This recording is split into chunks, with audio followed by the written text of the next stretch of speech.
გამარჯობა, ეს არის გადაცემა გვერდიდან და მე ვარ დავით კალანდია. კირილ ბუდანოვმა განაცხადა, რომ პრეზიდენტმა ზელენსკიმ მას დავალება მისცა ზამთრამდე კონფლიქტი უნდა დაასრულდესო.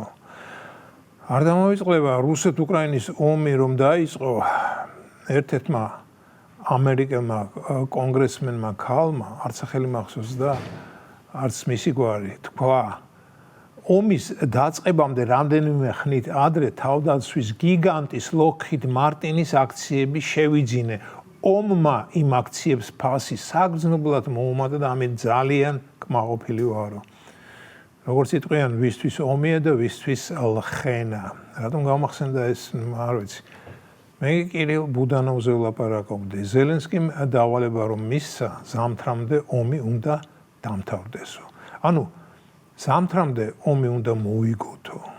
ხო და რა უნდა მოხდეს ისეთი, რომ ზამთრამდე რუსეთი ისე გამოიფიცოს ფარხმალი რომ დააყაროს. თანაც კირილ ბუდანოვი არც უმაღლესი მთავარსარდალია და არც პირველი დიპლომატი. ის 26 წლის იანვრიდან პრეზიდენტის ოფისის ხელმძღვანელი გახდა და ჩაანაცვლა ლეგენდარული ანდრეი ერმაკი, რომელიც რბილად რომ ვთქვათ, გაათავისუფლეს. ახლა მის მიმართ კითხვებიც აქვს სამსახურებრივი თანხების არამიზნობრივი გამოყენების გამო. არა, ერმაკმა ის თანხები ზუსტად რომ მიზნობრივად გამოიყენა, მაგრამ ისე აღმოჩნდა, რომ მისი და სახელმწიფოს მიზნები ერთმანეთს არ დაემთხვა. დასავლეთის დააჟინებული მოთხოვნის შემდეგ, როგორც იქნა ერმაკი მსუბუქად გაათავისუფლეს და შეძლების დაგვარად მიმალეს. თუმცა ეს ჩემი საქმე არ არის. უკრაინელებმა თავად მიხედონ თავიანთ ერმაკებს. იმას ვამბობდი, უფრო სწორად იმას ვკითხულობდი, პრეზიდენტის ოფისის ხელმძღვანელი როგორ შეძლებს ომის დამთავრებას. განა ეს მის კომპეტენციაში შედის? ისე კი ოღონდ ომი დამთავრდეს და ვინც გინდა ის იყოს, ოფისის უფროსი, გენერალური პროკურორი თუ კონსერვატორიის რექტორი. ამას მნიშვნელობა არ აქვს, მაგრამ მაინც რატომ ბუდანოვი? რატომ და როგორ? თავარია, თუ კი ბუდანოვს ამხელა შესაძლებლობები აქვს, რომ პრეზიდენტის ეს დავალება შეასრულოს, იქნებ დაინდოს სლავები და ომის შემოდგომაზევე დაასრულოს. საერთაშორისო მოლაპარაკე თავები იუწყებიან, თუ კი ომი დროზე არ დასრულდება, ზამთარი უკრაინისთვის შეიძლება დამღუპველი აღმოჩნდეს. ეს პირველ რიგში ენერგეტიკას უკავშირდება. ორი მხარე ერთმანეთის ენერგეტიკულ წყაროებს დიდი ხალისითა და შემართებით ანადგურებს. თუმცა რამდენად ვიცი, რუსეთს ამ მხრივ გაცილებით დიდი რესურსი აქვს და ამიტომ ნაკლებად მგონია ენერგეტიკულ ომში დამარცხდეს.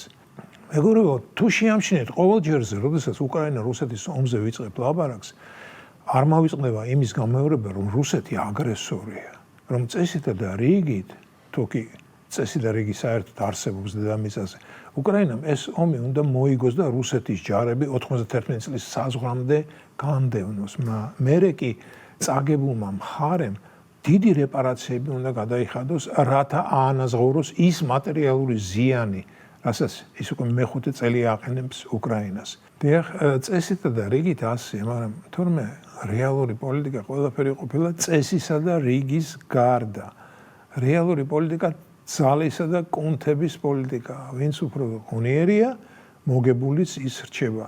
თუმცა აქაც არის ნიუანსები, მეგობრებო. ყველაზე ძლიერმა სახელმწიფომ, ანუ ამერიკის შეერთებულ შტატებმა დიდი ომები წააგო. და დიდ ომს მე ვიეტნამის და ავღანეთის ომებს უწოდებ.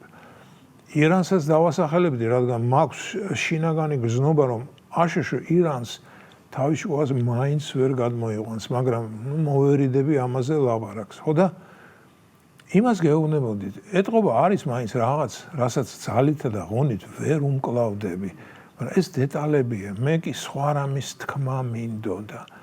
რუსეთი თავის დროზე შევიდა ავღანეთში, მერე საქართველოს საერთო ტერიტორიები, ახლა უკრაინაში ომობს. არის რუსეთი აგრესორი? რასაკვირველია. და როდესაც აშშ შევიდა ვიეტნამში, ავღანეთში, ერაყში, სირიასა და ლიბიაში, როდესაც იუგოსლავიას ბომბავდა და ახლა ირანში აკეთებს იმას, რასაც აკეთებს, არის აშშ აგრესორი? არ გეგონოთ ნიშნის მოგების კითხულობდე. უბრალოდ მაინტერესებს, ოდესმე ვინმე ოფიციალურ პირს თუ უთქვამს, რომ აშშ აგრესორია. და რატომ ასე? ერთი ქვეყანა აგრესორია, მეორე კი, რომელიც ზოგჯერ გაცილებით უფრო აგრესიულად იქცევა, არა. ჩემი შეკითხვა სრულიად მიამიტურია რა, მაგრამ ამაზე არსებობს კლასიკური რიტორიკული პასუხი. ხომ გახსოვთ 39 წელს ფრანკლინ დელანო რუზველტს რომ კითხეს, რას ფიქრობ ნიკარაგუას დიქტატორ სომოსაზეო? რა უპასუხა რუზველტმა? მან თქვა, დიახ, სომოსა ძაღლიშვილია, მაგრამ ის ჩვენი ძაღლიშვილია. ანუ საქმე ისაა თუ ვისია ეს ძაღლიშვილი, შენი თუ მოწინააღმდეგის. სხვათა შორის ძაღლიშვილს ანუ ლეკვს რატომ ვაყენებთ შეურაცხყოფას არ ვიცი. გასაგებია რომ ამ შემთხვევაში ძაღლიშვილში სრულიად არ იგულისხმება ლამაზი ბუნჩულა და საყვარელი ლეკვი. ეს იყო გადაცემა გვერდიდან და მე ვარ დავით კალანდია.